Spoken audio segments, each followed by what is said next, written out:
யாரை கர்த்தர் ஆசீர்வதித்திருக்கிறார்? நம்ம ஆபிரகாமை சொல்லுகிறோம், யாக்கோபை சொல்லுகிறோம், ஈசாக்கை சொல்லுகிறோம். ஏன் என்னை சொல்ல வேண்டும்?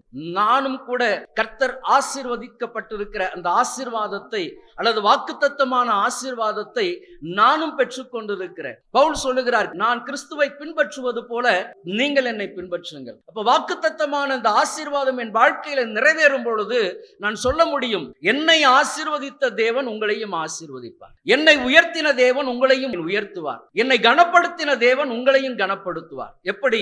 உன்னை பெருகவே பெருக பண்ணுவேன், உன்னை வர்த்திக்க பண்ணுவேன், உன்னை ஆசீர்வதிக்கவே ஆசீர்வதித்து உன்னை உயர்த்துவேன். இந்த வார்த்தைகள் எல்லாம் ஏதோ வாயில் சொல்லிவிட்டு செல்வதற்காக அல்ல, வாழ்க்கையின் அனுபவங்களுக்கு கொண்டு வரும் பொழுது இப்போ எப்படிப்பட்ட ஜனங்களாய் நான் இருந்து கொண்டிருக்கிற என் பரிசுத்தவானுக்கு ஊழியம் செய்கிற அனுபவம். ஐயா, நான் சபைக்குள்ள வந்து சின்ன சின்ன காரியங்களை செய்யும் பொழுதும் அதை மனிதர்கள் பாராமல் இருக்கலாம், ஆனால் என் ஆண்டவராகிய கிறிஸ்து அதை பார்த்து கொண்டிருக்கிறார்.